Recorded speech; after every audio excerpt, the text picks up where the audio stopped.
Jayashree Liberty Hospitals, on the occasion of 11th anniversary, free OP consultation and 20% discount in OP. Contact. నమస్తే, నేను Vijay. So ఇప్పుడు కాశ్మీర్లోని పహల్గామ్లో ఉగ్రదాడి తర్వాత పాకిస్తాన్ ఇండియా మధ్య కూడా ప్రతి విషయంలో కూడా చాలా పోటాపోటీగా కొన్ని కౌంటర్స్ అయితే నడుస్తున్నాయి. అందుకు మనం ఎప్పుడైతే సింధు జలాల్ని పాకిస్తాన్కి వెళ్ళలేకుండా ఆ ఒప్పందాన్ని రద్దు చేసుకుంటున్నామని ప్రకటించిన వెంటనే, అలాగే పాకిస్తానీస్ని, అలాగే అక్కడ ఉన్నటువంటి మన దేశంలో ఉన్నటువంటి ఎంబసీలో ఉన్న దౌత్యవేత్తలందరూ కూడా, హైకమిషన్ వీళ్ళందరూ కూడా వెనక్కి వెళ్ళిపోవాలని ఆదేశాలు జారీ చేసిన వెంటనే పాకిస్తాన్ కూడా తాము కూడా ఏమీ తక్కువ కాదు అంటూ కూడా తమ ఎయిర్ స్పేస్ను ఇండియా ఉపయోగించుకోవడానికి లేదు అనేటువంటి విషయాన్ని ప్రకటించింది. అంటే ఎయిర్ స్పేస్ అంటే మన ప్యాసింజర్ ఎయిర్ క్రాఫ్ట్స్ అంటే ఫ్లైట్స్ ఇవన్నీ కూడా పాకిస్తాన్ భూభాగం నుంచి, పాకిస్తాన్ గగనతలం మీద నుంచి కూడా వెళ్ళడానికి లేదు అనేటువంటి ఒక హుకుం జారీ చేసింది. అది ఎలా అంటే మీకు డీటెయిల్గా అది ఏంటి, దానివల్ల వచ్చే ప్రాబ్లం ఏంటి, ఇండియాకు వచ్చే ప్రాబ్లం ఏంటి, మన ఫ్లైట్స్ని పాకిస్తాన్ గగనతలం మీద నుంచి ఎయిర్ స్పేస్ నుంచి పోనివ్వకుండా అడ్డుకోవడం వల్ల వచ్చేటువంటి సమస్య ఏంటనేది చూపించే ప్రయత్నం చేస్తాను. ఎస్, ఇది మన ఇండియా.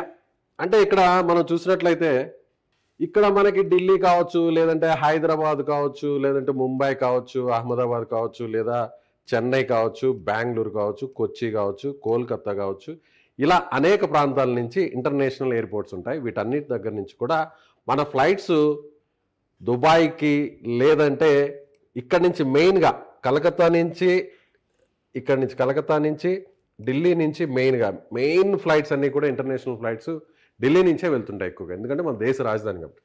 ఈ ఫ్లైట్స్ అన్నీ కూడా దుబాయ్కి వెళ్ళాలంటే ఇలా పాకిస్తాన్ మీద నుంచి వెళ్ళాల్సి ఉంటుంది దుబాయ్కి, లేదా యుఎస్కి, లేదా వేరే యూరప్ కంట్రీస్ అన్నిటికి వెళ్ళాలంటే కూడా పాకిస్తాన్ గగనతలాన్ని మనం వాడుకుంటూ వెళ్తుంటాం. అలాగే పాకిస్తాన్ కూడా ఇటువైపు ఉన్నటువంటి దేశాలకు వెళ్ళడానికి సో మన భూభాగాన్ని, మన గగనతలాన్ని, ఎయిర్ స్పేస్ని వాడుకుంటుంటాం. మనమనే కాదు, ఏ దేశాలైనా కూడా, చైనా ఎక్కడున్నా కూడా, చైనాకు సంబంధించిన ఫ్లైట్స్ అన్నీ కూడా ఇటు వెళ్ళాలన్నా కూడా మన గగనతలం మీద నుంచి, ఎయిర్ స్పేస్ నుంచి పోతూ ఉంటాయి. అయితే ఇప్పుడు పాకిస్తాన్ ఏం చెప్పిందంటే, మీ ఫ్లైట్స్ని మా జోన్లోకి రానివ్వం, ఇండియన్ ఫ్లైట్స్ని, ప్యాసింజర్ ఫ్లైట్స్ని మా జోన్లోనికి రానివ్వం అంటూ కొన్ని ఆదేశాలు ఇచ్చింది. సో ఇప్పుడు మన ఫ్లైటు ఢిల్లీ నుంచి ఒక ఫ్లైటు దుబాయ్కి వెళ్ళాలి. ఇక్కడ దుబాయ్ ఉందనుకుందాం, ఎక్కువగా మ్యాక్సిమం అమెరికాకు వెళ్ళాలన్నా అందరూ కూడా దుబాయ్కి వెళ్తుంటారు. అక్కడి నుంచి వేరే కనెక్టింగ్ ఫ్లైట్స్ ఉంటాయి మ్యాక్సిమం ఇండియా నుంచి వెళ్ళాయి. ఇవి దుబాయ్కి వెళ్ళాలంటే ఇప్పుడు ఇటు కాకుండా ఇప్పుడు ఇటు వెళ్ళాలి. దీనికంటే కొంచెం దూరం ఎక్కువ పెరుగుతుంది.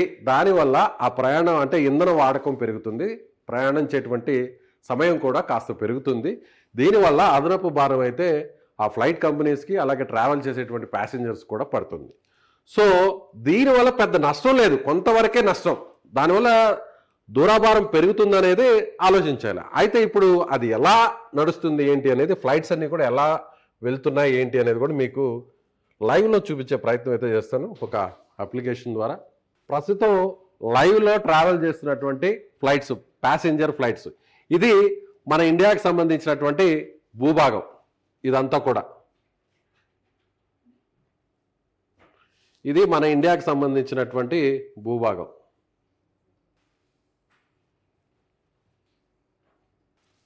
ఇది ఇక్కడ ఉన్నటువంటి మన ఫ్లైట్స్ అన్నీ కూడా, ఇంటర్నేషనల్ ఫ్లైట్స్ అన్నీ కూడా ఇలా పాకిస్తాన్కి సంబంధించినటువంటి భూభాగం ఇది అనుకుంటే, ఇది ఢిల్లీ అనుకుంటే, ఇప్పుడు ఈ ఫ్లైట్స్ అన్నీ కూడా జనరల్గా మనకి ఇక్కడ కనిపిస్తుంది చూడండి, మనకి ఇప్పుడు లైవ్లో కనిపిస్తున్నాయా ఫ్లైట్ల సంఖ్య అంతా కూడా ఎక్కువగా ఇక్కడ కనిపిస్తుంది చూసారా, ఇవంతా కూడా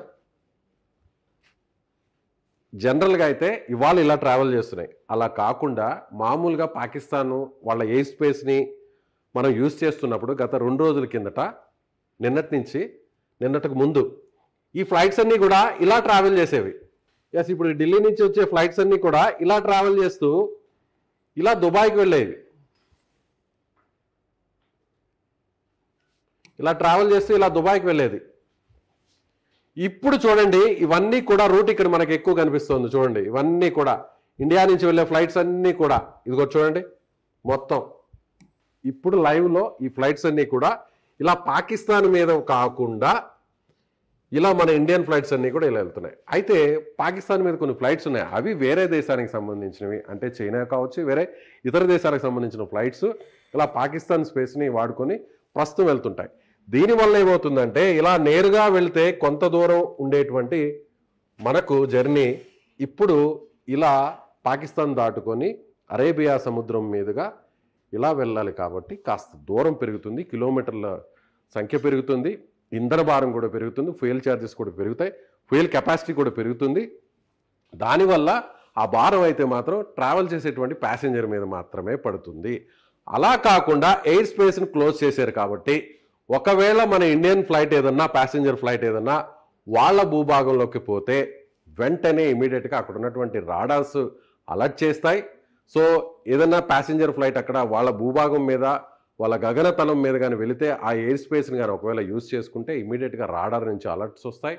అలాగే వాళ్ళ ఫైటర్ జెట్స్ ఆ ఫ్లైట్ పక్కనే వచ్చి అక్కడ కాంటాక్ట్ చేసి అక్కడ ఉన్నటువంటి పైలట్స్ చెప్తాయి, మీరు మా స్పేస్లోకి వచ్చారు, మీరు ఇమీడియట్గా ఇక్కడి నుంచి వెళ్ళిపోవాలి, లేదంటే ఇక్కడ ల్యాండ్ చేయాలి. అంటే ఇప్పుడు ఒకవేళ ఏదైనా ఫ్లైట్ వాళ్ళ ఎయిర్ స్పేస్లోకి వెళితే వాళ్ళకి ఏదైనా హాని చేయడానికి వచ్చినటువంటి ఫ్లైట్గానే భావిస్తారు, ఇది ఒక యుద్ధ చర్యగా భావిస్తారు.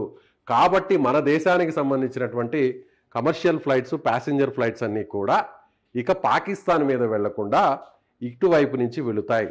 అంటే ఇదంతా కూడా ఏంటంటే ఒక దేశానికి మధ్య భీకరమైనటువంటి ఒక శత్రు వాతావరణం ఉన్నప్పుడు, ఆ దేశానికి ఈ దేశానికి మధ్య యుద్ధం వచ్చేటువంటి భయానక పరిస్థితులు ఉన్నప్పుడు దానికి సంబంధించినటువంటి సన్నాహక చర్యల్లో భాగంగా ఇలాంటి నిర్ణయాలు తీసుకుంటారనేది నిపుణులు చెప్తున్నటువంటి మాట.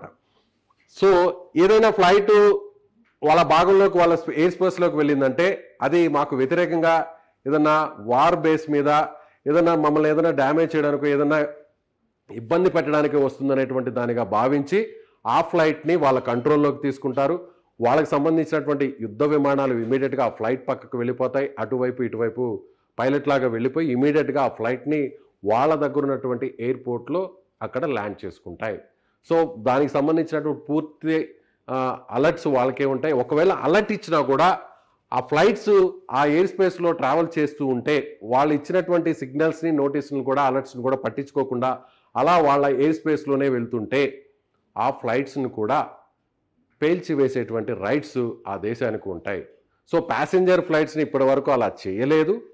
సో పాకిస్తాన్ ఏదైనా చేయడానికి సిద్ధంగా ఉంటుంది కాబట్టి ఎప్పుడైతే పాకిస్తాన్ అలా అలర్ట్ చేసిందో అప్పటి నుంచి కూడా ఫ్లైట్స్ అన్నీ కూడా పాకిస్తాన్ మీదుగా కాకుండా వాళ్ళ ఎయిర్ స్పేస్ మీదుగా కాకుండా వేరే రకంగా ట్రావెల్ చేస్తున్నటువంటి ఫ్లైట్స్ డీటెయిల్స్ అన్నీ కూడా మీకు లైవ్లో కనిపిస్తున్నాయి. ఫర్ ఎగ్జాంపుల్ ఒక ఫ్లైట్ మీకు చూపించే ప్రయత్నం చేస్తాను. ఇది గుజరాత్ మీద నుంచి పోతున్నాయి ఒక ఫ్లైట్. ఎస్, ఇప్పుడు మీకు ఒక ఫ్లైట్ చూపిస్తాను చూడండి లైవ్లో. ఈ ఫ్లైట్ ఇది అరేబియా సముద్రం నుంచి పోతుంది. ఈ ఫ్లైట్ పాకిస్తాన్ భూభాగానికి దూరంగా పోతుంది. ఇది చెన్నై నుంచి మస్కట్కి వెళ్ళేటువంటి ఇంటర్నేషనల్ ఫ్లైట్. ఈ ఫ్లైట్ లైవ్లో మనం ఇక్కడ మీరు చూస్తున్నాం. ఇది పాకిస్తాన్కి దూరంగా, ఇది అరేబియా సముద్ర జలాల మీదుగా మస్కట్కి వెళ్తున్నటువంటి ఫ్లైట్ డీటెయిల్స్. ఫ్లైట్ నెంబర్ కూడా ఇక్కడ మనకు చూపిస్తోంది. సో ఇలా పాకిస్తాన్, ఫర్ ఎగ్జాంపుల్ ఇప్పుడు పాకిస్తాన్లో ఫ్లైట్స్ ఉన్నాయి, ఓకే, మరి ఆ ఫ్లైట్స్ ఏంటి ఒకసారి చూద్దామా అంటే ఆ ఫ్లైట్ని ఒకసారి చూద్దాం. ఇప్పుడు పాకిస్తాన్ ఎయిర్ స్పేస్ మీదుగా వెళ్తున్న ఫ్లైట్స్ కొన్ని కనిపిస్తున్నాయి, ఎక్కువ కనిపించట్లేదు. ఒకవేళ ఇలాంటి డెసిషన్ తీసుకోకముందు ఈ ఫ్లైట్స్ అన్ని ఇక్కడ కనిపించే ఫ్లైట్స్ అన్ని కూడా ఇటు మీదుగా ఇక్కడికి దుబాయ్కి వెళ్ళేటువంటి పరిస్థితి. సో ఇప్పుడు పాకిస్తాన్లో ఉన్న ఒక ఫ్లైట్ని మనం చూద్దాం, ఆ ఫ్లైట్ ఏందో. ఇది వాళ్ళకి సంబంధించిన ఫ్లైట్, ఇస్లామాబాద్ నుంచి షార్జాకి వెళ్తున్నటువంటి ఫ్లైట్ కాబట్టి, వాళ్ళకి సంబంధించిన ఫ్లైట్ కాబట్టి వాళ్ళ ఎయిర్ స్పేస్ని యూజ్ చేసుకోవచ్చు కాబట్టి యాజ్ ఇట్ ఈజ్గా వెళుతుంది. మరొక ఫ్లైట్ని చూద్దాం. ఎస్, ఇక్కడ పాకిస్తాన్ ఎయిర్ స్పేస్లో సింగపూర్కి సంబంధించిన ఫ్లైట్ ఉంది. ఇక్కడ మీరు అది చూడొచ్చు. ఇది పాకిస్తాన్ భూభాగం కదా, ఎయిర్ స్పేస్ కదా, గగనతలం కదా. ఇక్కడ సింగపూర్ నుంచి, ఇటువైపు నుంచి సింగపూర్ నుంచి ప్యారిస్కి వెళ్ళేటువంటి ఫ్లైట్ మాత్రం అలో చేశారు. అంటే ఒక భారతదేశానికి సంబంధించినటువంటి ఫ్లైట్స్ను మాత్రమే, ప్యాసింజర్ ఫ్లైట్స్ను మాత్రమే, ప్యాసింజర్ అంటే మామూలుగా ఇద్దరు వేరే ఫ్లైట్స్ కూడా ఇంకేది కూడా వాళ్ళ ఎయిర్ స్పేస్ని అసలు మనం ఏది కూడా యూజ్ చేసుకోకూడదు. కమర్షియల్ ఫ్లైట్స్ కానీ, ప్యాసింజర్ ఫ్లైట్స్ కానీ, ఎనీ ఎయిర్ క్రాఫ్ట్స్ వాళ్ళ భూభాగంలోకి, అంటే ఐ మీన్ వాళ్ళ ఎయిర్ స్పేస్లోకి వెళ్ళకూడదు. అదే వేరే దేశాలకు మాత్రం యాస్టీస్కి ఇంతకు ముందులాగా వేరే దేశాల మీద నుంచి ఆయా దేశాల మీదుగా వేరే దేశాలకు సంబంధించిన ఫ్లైట్స్ ఎలాగో వెళ్తూ ఉంటాయి కాబట్టి యాజ్ ఇట్ ఈస్గా సింగపూర్కి సంబంధించిన ఫ్లైట్ ప్యారిస్కి వెళ్తుంది. దీన్ని మీకు లైవ్లో చూపించారు. ఇది ఎందుకంటే మీకు అర్థం అవడం కోసం, అంటే ఎయిర్ స్పేస్ని క్లోజ్ చేయడం వల్ల ఆయా దేశాలకు సంబంధించినటువంటి వాళ్ళ భూభాగం పైన ఉన్నటువంటి ఎయిర్ స్పేస్ అంతా కూడా ఆ దేశానికి సంబంధించిన కంట్రోల్లో ఉంటుంది. వాళ్ళు ఎలాంటి నిర్ణయాలైనా తీసుకోవచ్చు. పాకిస్తాన్ కూడా ఇప్పుడు మన ఎయిర్ స్పేస్ని పాకిస్తాన్ కూడా వాడుకోనివ్వకుండా అలాంటి నిర్ణయాలు మనం కూడా తీసుకున్నాం. సో పాకిస్తాన్ కూడా మన భూభాగం మీద నుంచి, మన ఎయిర్ స్పేస్ నుంచి వాళ్ళ ఫ్లైట్స్ని అలో చేసేటువంటి పరిస్థితి లేదు. సో మీరేమనుకుంటున్నారు? ఈ వీడియో మీద మీ అభిప్రాయం ఏంటి? ఖచ్చితంగా కామెంట్ చేయండి. Thank you so much.